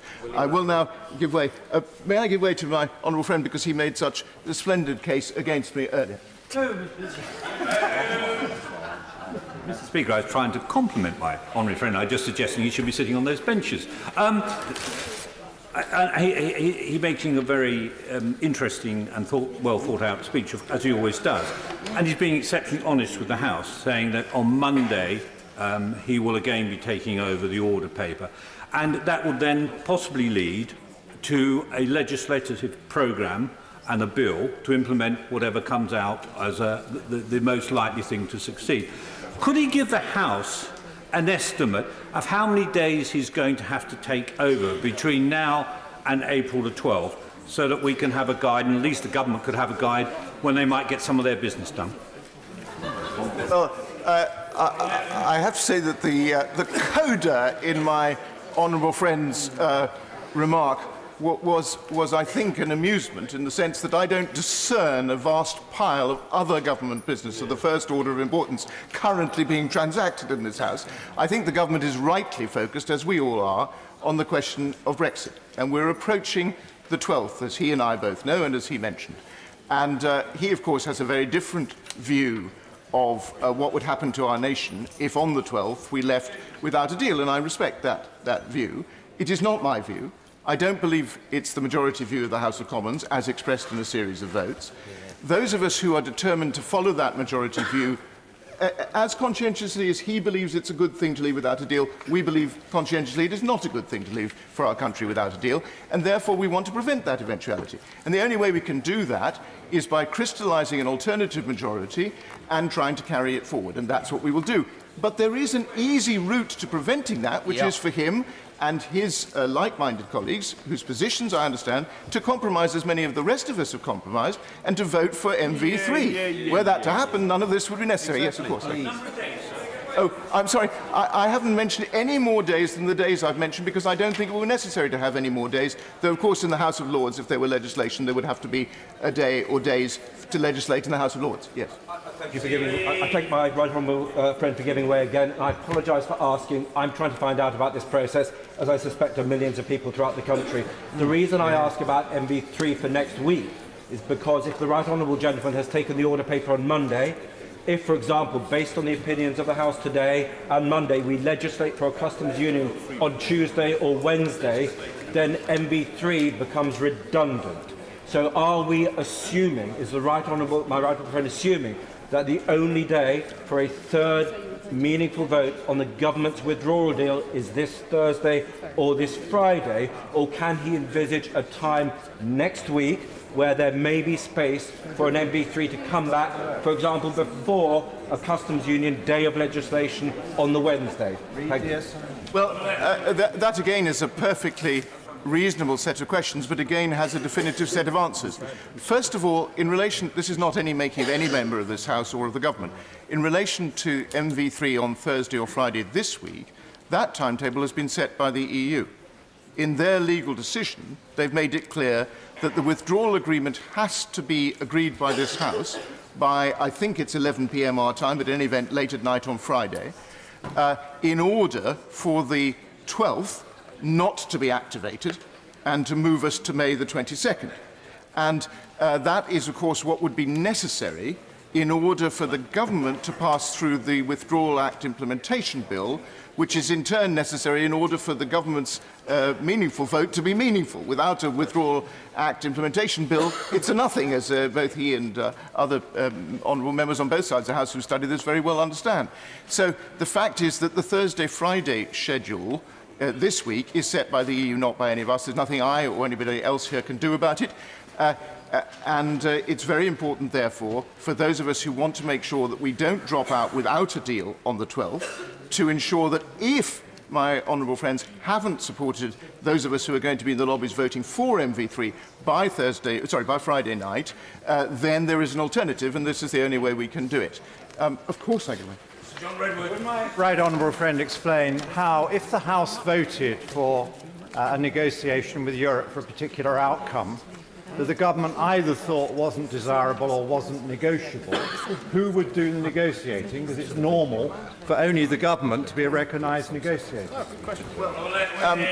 First of all, my right honourable friend is, I think, one of the 2 or 3 most distinguished and long-serving members of Parliament today, and has had a distinguished record in government, and he knows as well as I do that he's absolutely right, that only the government of the United Kingdom can negotiate with foreign powers. This is obviously true. But the truth is also that the government, like all the rest of us, is governed by the law. Just as much as any private individual, ministers are governed by the law. And it's a frequent occurrence that when ministers bring before the House of Commons a piece of legislation, that piece of legislation is amended in a way that ministers did not wish, and yet ministers then are compelled to implement the law that the House and the House of Lords have passed as it is written in the law. And that is a justiciable matter, and they're subject to judicial review if they don't do so. And as a matter of fact, we have a Prime Minister. I have on frequent occasions said that I don't think that the Prime Minister's strategy in the matter of Brexit has been ideally suited to the task. But the fact is, I've never met an honourable member of this House, or indeed any other living human being, who is more law-abiding than the Prime Minister. So I'm absolutely certain that she will, of course, I'm absolutely certain that she will follow the law, not just in the letter, but in the spirit, where there are law, which flowed from a majority view of the House of Commons. Of course. When the government normally has control of the order paper, if the House amended a piece of legislation in a way the government didn't like, it needn't bring the law into effect or go through the remaining proceedings to make it a law. Well, my right honourable friend is, as one would expect, right, but actually the government often chooses not to do that. It often allows a piece of legislation which contains things it doesn't quite like to go forward because it has some greater objective. And the truth is, therefore, ministers often do, and he and I, as ministers, have both had this experience, find themselves implementing pieces of legislation with which they are not wholly in accord. And they know how to do that, and the civil service knows how to support them in doing that, and that is, of course, what would happen under those circumstances. Yeah, of course. Would he not agree that it's actually a very novel proposition that the House would have to pass a law to affect the government's policy in this way? Can he think of any example in his experience, because mine's longer than his and I can't in mine, of the government pursuing a policy on such a vital national matter, knowing it did not have the support of the House of Commons in the way that it was going about it, and simply defying a majority that had voted for another approach? As my right honourable friend is not just a former Chancellor and Lord Chancellor and almost everything else, but also the father of the House, he will certainly have more experience than most of the rest of us put together about this, and if he can't think of such a case, I'm certainly not going to be able to. And I don't know of such a case, and indeed, simply because of the possibility that people would raise this issue, I have done some research to try to find out whether there is any such case recorded by historians who have longer virtual memories, so to speak, than we have actual memories. And I have to say, I can't find one. And I think that suggests that there is a pretty strong precedent that if the House of Commons passes in a matter of extreme significance to the nation a resolution in favour of a clear view of how to proceed, it would be not unlawful, so far as I know, though that's a matter of the Attorney General to rule on, obviously, and not for me, but not unlawful, but nevertheless very, very constitutionally unusual for the government not to accede to that resolution, to proceed in the way the House of Commons